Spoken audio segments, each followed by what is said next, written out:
Assalamualaikum warahmatullahi wabarakatuh. Baiklah, pada kesempatan kali ini kita akan melanjutkan materi pembelajaran sebelumnya di materi PPKN di bab baru, yaitu tentang perlindungan dan penegakan hukum di Indonesia. Adapun tujuan pembelajaran dalam mempelajari bab yaitu yang pertama untuk menjelaskan konsep perlindungan dan penegakan hukum.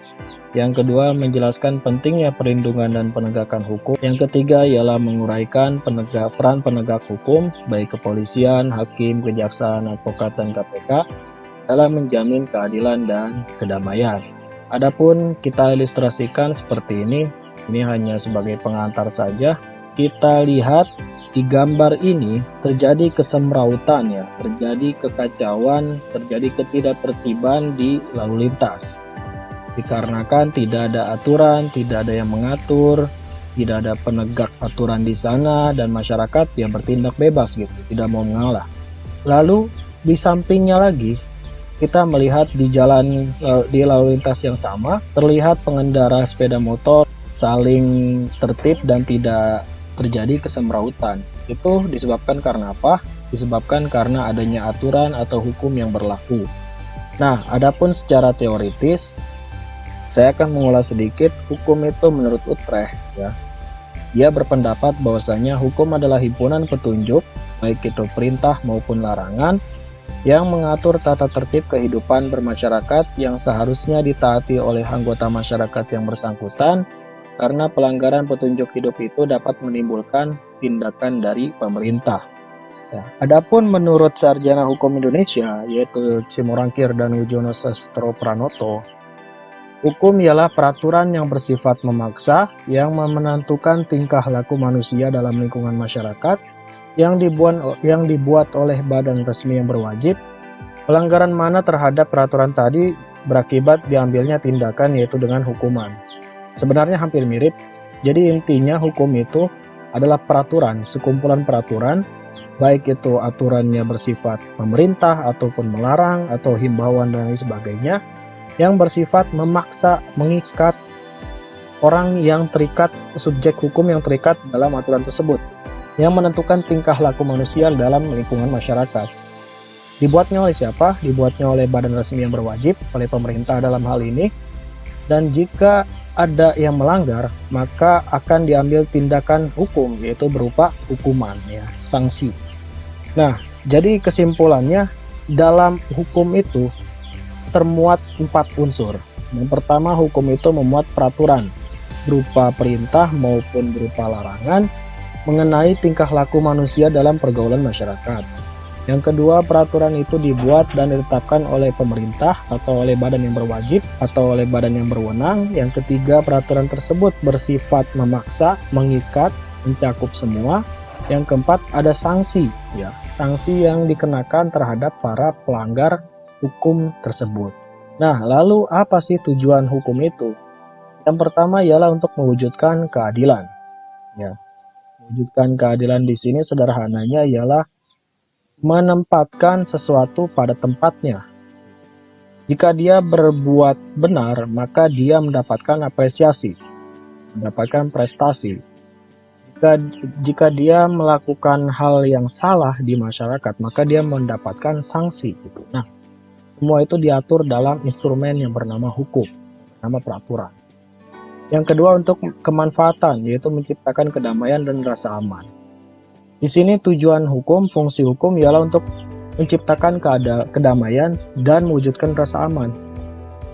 Jika tidak ada instrumen hukum yang mengatur, maka kemungkinan ada saja orang yang membuat kegaduhan, yang menciptakan teror dan rasa takut secara bebas gitu, karena tidak ada hukum yang mengikatnya, yang mengaturnya gitu. Oleh karenanya ada hukum yang mengaturnya, orang-orang yang ingin berbuat demikian itu jadi enggan gitu ya.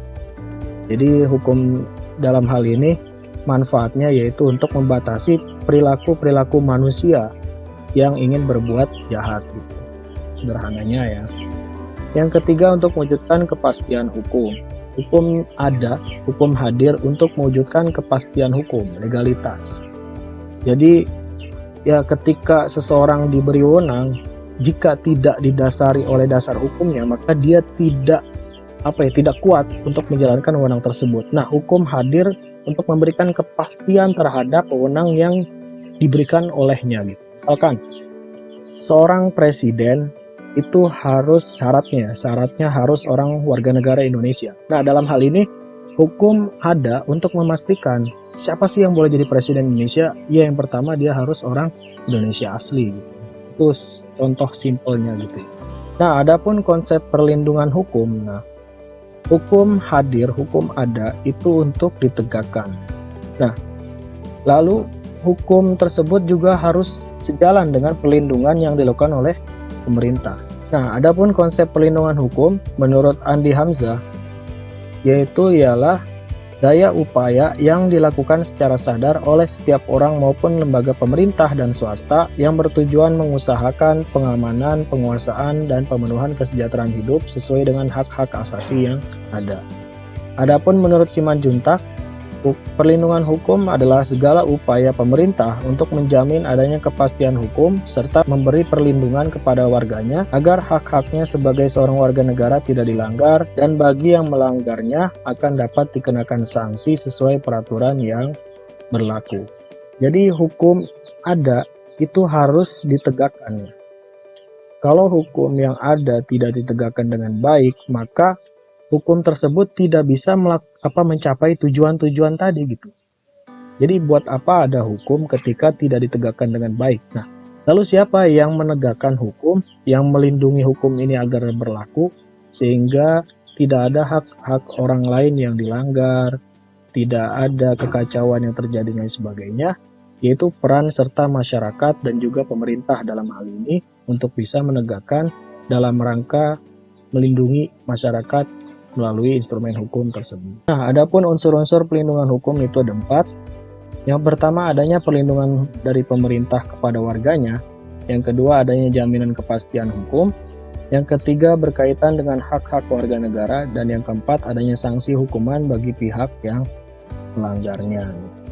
Contohnya ialah misalkan ada percobaan pembunuhan kepada seseorang.